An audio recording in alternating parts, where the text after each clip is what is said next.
Evelyn Natasha Putri dari kelas 11-2 absen 10. Berdirinya saya di sini ingin mempresentasikan hasil dari penelitian saya dengan judul hubungan panjang tungkai dengan kecepatan berjalan. Namun sebelum itu, izinkan saya berterima kasih kepada Bu Lala yang sudah membimbing saya dalam melakukan penelitian ini. Lanjut. Oke, dari latar belakang.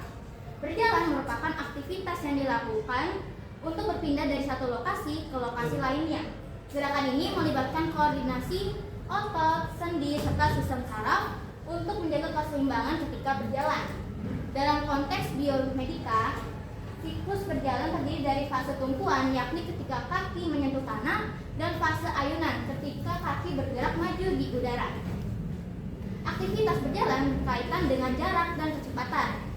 Kecepatan berjalan adalah jarak yang dapat ditempuh persatuan saat seseorang berjalan. Manusia memiliki kecepatan berjalan yang bervariasi tergantung pada aspek fisiologis dan aspek umur. Nah, untuk penelitian saya ini, saya ingin menggunakan aspek fisiologisnya, yaitu berupa panjang tungkai. Ya, lanjut. Nah, bisa dilihat ini saya akan mengukur panjang tungkai itu dari pangkal paha hingga mata kaki.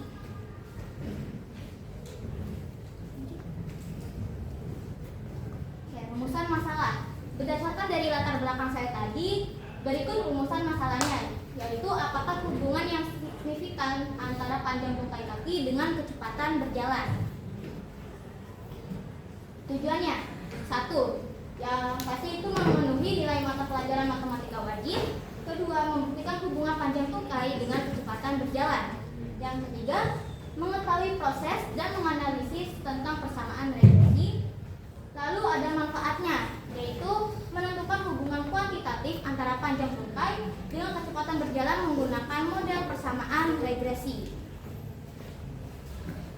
Di sini ada hipotesisnya. Dari hipotesis 0, yakni tidak terdapat hubungan yang signifikan antara panjang tungkai kaki dengan kecepatan berjalan pada siswa-siswi yang menjadi subjek penelitian. Lalu ada hipotesis alternatif atau H1, yakni terdapat hubungan yang signifikan antara panjang tungkai dengan kecepatan berjalan pada siswa-siswi yang menjadi subjek penelitian.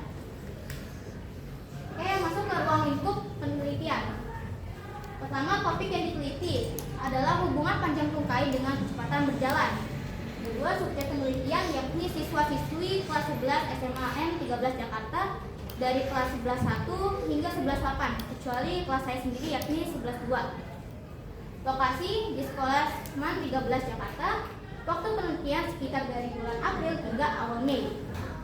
Lalu variabel yang digunakan panjang tungkai sebagai variabel X dan kecepatan berjalan sebagai variabel Y-nya. Ini adalah dokumentasi pengambilan data saya.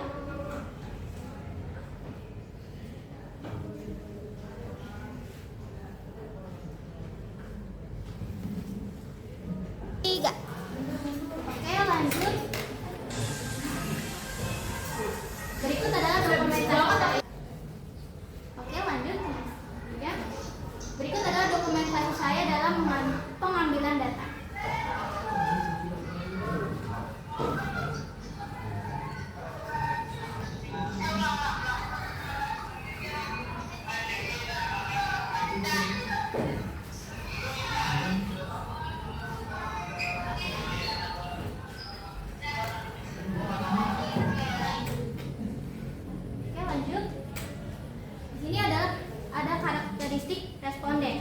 Dari data responden yang sudah saya ambil, di sini bisa terlihat bahwa didominasi oleh perempuan sebanyak 22 orang dengan presentasi 73,3%. Sedangkan untuk laki-lakinya berjumlah 8 orang dengan presentasi 26,7%. Ke tabel data. Berikut adalah tabel data yang sudah saya susun. Berikut ada nama responden, panjang tungkai dalam satuan cm, waktu tempuh dalam satuan second, dan kecepatan dalam satuan meter per second. Untuk nilai kecepatan saya ambil dari rumus kecepatan, yakni jarak dibagi dengan waktu, di mana waktunya sudah tertera di sini. Dan untuk jarak saya ambil dari. Oke, kita masuk ke tabel datanya. Berikut adalah tabel data yang sudah saya susun. Ada nama responden, panjang tungkai dalam satuan cm, waktu tempuh dalam satuan second, dan kecepatan dalam satuan meter per second. Nah, untuk nilai dari kecepatan ini sendiri saya ambil dari rumus kecepatan, yakni jarak dibagi waktu. Untuk jaraknya saya ambil sebesar 3 meter, dan untuk waktunya bisa dilihat di sini. Jadi saya bagi jaraknya dengan waktu yang sudah saya susun. Masuk ke diagram pencarnya. Di sini bisa dilihat bahwa titik-titik variabelnya mendekati garis linear, yang berarti bahwa penelitian ini memiliki korelasi yang sangat kuat. Oke, masuk ke analisa datanya. Jadi di sini saya ingin mencari persamaan regresinya dulu. Dimulai dari menghitung kovariansi X dan Y atau X-nya. Dengan rumus sigma XY dikurang sigma X dikali sigma Y dibagi jumlah variabel. Yang dimana bisa dilihat totalnya 36,706. Lalu setelah itu bisa mencari nilai dari XX-nya dengan rumus sigma X pangkat 2 dikurangin jumlah variabel X dipangkatkan 2 dibagi jumlah variabel. Dan didapatkan hasilnya 2063,2. Lalu kita bisa masukkan ke substitusi ke persamaan regresinya, yaitu Y sama dengan A tambah BX. Untuk B-nya sendiri rumusnya adalah XY dibagi XX. Kita bagi nilai yang sudah kita dapatkan, dan B-nya bisa dilihat bernilai 0,0178.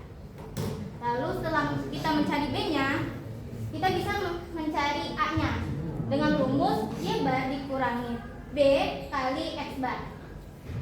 Dan didapatkan hasil A-nya 0,4382. Lalu kita substitusi ke persamaan regresi, didapatkan Y sama dengan 0,0178X min 0,4383. Setelah persamaan regresinya, kita bisa mencari koefisien korelasinya. Kita mulai dari mencari nilai Y-nya. Sigma Y kuadrat dikurangin jumlah variabel Y dipangkatkan 2 dibagi jumlah variabel. Dan didapatkan hasil 1,2745467. Lalu masuk ke rumus R-nya. Sama dengan XY dibagi akar XX dikali YY. Dan didapatkan hasilnya 0,715794768 yang saya bulatkan menjadi 0,716.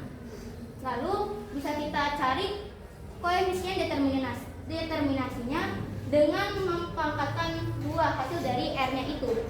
Dan didapatkan koefisien determinasinya sejumlah 0,5124. Nah, hasil datanya didapatkan persamaan garis tersebut adalah Y sama dengan 0,0178X min 0,4382, yang artinya setiap pertambahan 1 cm panjang tungkai diasosiasikan dengan peningkatan kecepatan berjalan sebesar 0,0178 meter per second. Nilai koefisien determinasi sebesar 0,5124 menunjukkan 51,24% variasi dalam kecepatan berjalan dapat dijelaskan oleh variasi panjang tungkai.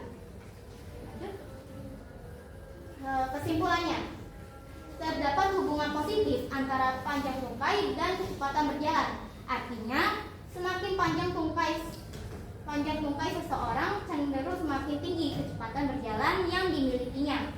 Hubungan ini bersifat sedang karena nilai R kuadrat tidak mendekati 1, menunjukkan bahwa masih ada faktor lain selain panjang tungkai, mungkin seperti massa berat badan dan lain-lain.